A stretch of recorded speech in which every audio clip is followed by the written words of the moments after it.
nakasuot ng bulletproof vest at Kevlar helmet.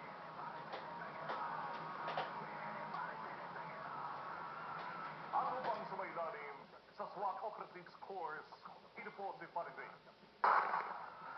Kasama ang kasanggatin, personal naming alamin kung gaano nga ba kahirap maging miyembro ng Special Action Force ng Kapulisan. Ako po, si Racer Langit. Ang lahat ng yan ngayong gabi sa Kasangga mo ang langit. bukod sa hirap at panganib, umaharap din ang ating SWAT team hindi lamang sa hostage crisis, sa mga terorista at sa bomba. Inaalala rin nila ang suporta mula sa pamahalaan at gayon din sa mga mamamayan.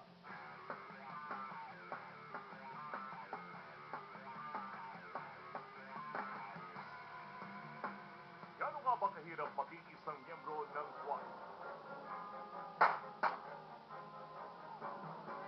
Bakit may mga nagtitsagang pumasok sa delikado at mahirap na trabahong ito? Alamin ng kasanggatin ang mga kasagutan sa mga katanungan ito sa pamagitan ng pagsali sa isang PNP SWAT Operative Course.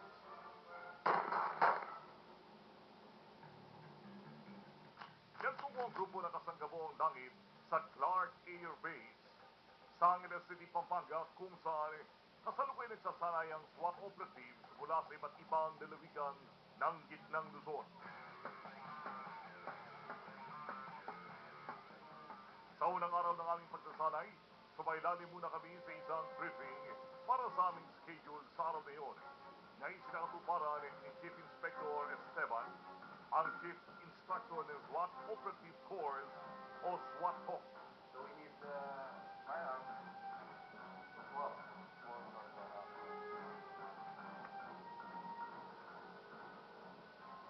Matapos ang briefing ay nagtungo ang kasanggatin sa isang firing range sa loob pa rin ng Clark Air Base.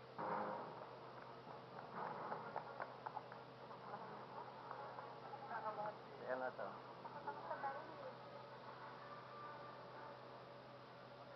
Si PO2 Mike Baro ang aming instructor para sa precision firing kung saan ipinaliwanag niya ang tamang pagtindig, paghawak at pagputok na baril. Kailangan siya pupunta dyan. Okay, first, kailangan natin malaman yung fundamentals ng magmachine. Uumpisa tayo sa stand. Kailangan meron tayong proper stand. Gagamitin natin yung isosceles, ha. I-bend lang natin dito. Kailangan naka-level siya. Huwag nating ibubuka yung ating paa. Ito naman tayo sa proper gripping. Ha? Yung kamay natin magsisimula rito. Lagyan niyo yung kamay niyo dito. Pag sinabi kong 1, dito kagad ang kamay. 1. Doon, hindi ka na magpapabago-bago pa. Kasi pag nagpabago-bago ka pa, yung oras mo tatagal. Okay, ready? Drop pistol. Matapos ang basic guidelines sa firing, ay sinubukan ng kasanggatin ang dry firing o ang pag-iensayo na wala pang mga bala. Inilagay ang mga target at matapos ang ilang minuto, kinargahan na ng bala ang aming magazine. When I say up, drop pistol, engage the target, 1 shot only. 1 shot. Then safety on, holster. Up!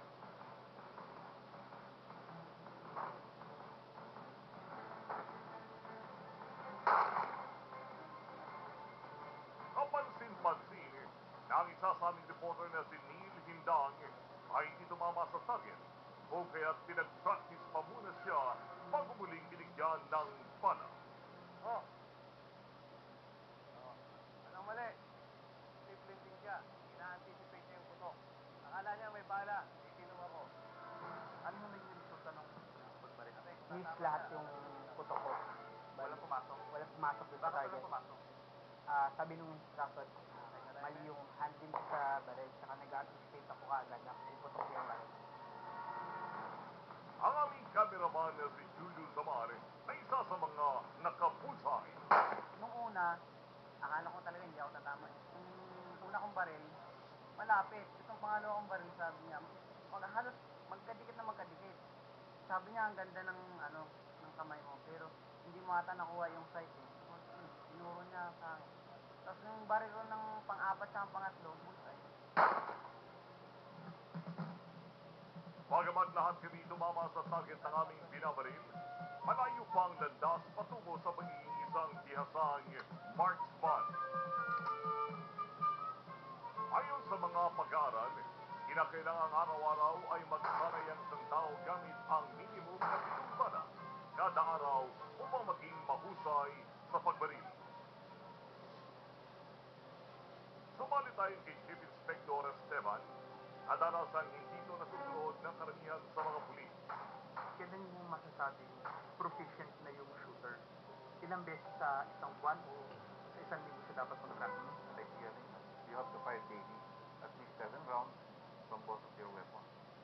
Kaya lang, yun yung medyo kapag sa statistical requirements. You're provided to fire at least once in a month. So meron ko bang pagkakataon na nagagamit yung sarili yung pera, yung personal money, upang bumili ng bala para sa training? Nagkulang ang supply natin. So, dinadagdagan natin yung required ammunition sa training natin, sa personal training, sa personal money mo. Hindi lamang bala ang kinakailangan bilhin ng mga miyembro ng SWAT para sa kanilang training at aktwal na pagganap sa tungkulin. Ayon kay Pio Tubaro, na bukod sa pag-training ng SWAT, ay kabilang din sa Aviation Security Group ng NAIA, maging uniforme at karagdagang kagamitan ay kadalasan galing sa sarili nilang bulsa. Meron bang mga pagkakataon na kinailangan yung bumili ng sarili ng gamit dahil hindi provide ng ating gobyerno? Hindi lang pagkakataon, lagi. Lagi ka na kailangan. Kasi, pagpasok mo naman sa SWAT, hindi ka naman agad may provide ng gamit eh. Meron naman kasi kami natatanggap na RTA. Shooting allowance. Meron kami nun. Every 3 years natatanggap namin yun. Alam naman magantay ka pa ng 3 years para makabili ka pa nun. Siyempre, kung bunot ka sa sarili mong bulsa. Yung high-tech shoes. Yung mga ganito. High-tech shoes. Kasi sa SWAT, hindi naman kailangan yung combat shoes. Pangalawa, siyempre, holster. Kasi pag bibili ka dito sa atin ng holster, pag bibili ka, may tipo 500 dyan. Siguro sa trading mo, saka 3 days ka pa lang, sira na. Kaya bibili ka nung medyo mahal para medyo tumagal din. Tulad ng holster mo ngayon, magkano? Bali noon, 1, 2 siguro, that year. Kumbaga walang pinrovide sa iyo yung PNP. O meron din pero hindi nga naman. Meron naman, pero kulang pa rin. Kasi araw-araw ang duty mo, halos araw-araw mo rin suit yan. Gaya namin, 24 hours ang duty namin. Kailangan namin ng maraming uniforme. Ayon kay Chief Inspector Esteban, kadalasan kalahati lamang sa lahat ng mga kagamitan kinakailangan ng isang SWAT operative ang ibinibigay ng gobyerno. Sir, ang estimate niyo po ba kung ang isang miyembro ng SWAT ay kumpleto sa kagamitan, magkano ang nagarap? Naipeg natin ng gun. Siguro 1.2 million pesos. At present sa Philippines, ang isang miyembro ng SWAT, magkano po yung nagagastos sa gamit niya, sa uniform at sa equipment? 500,000. Kasi standard na yung issue na yung 16. Sir, ano yung mga kagamitan o iba pang mga logistical requirements na meron ng mga first world countries tulad ng Amerika na wala ang mga Pilipino? Of course, yung assault weapon. Be prescribed assault weapon. Tapos yung body protective gear. Like for example, the latest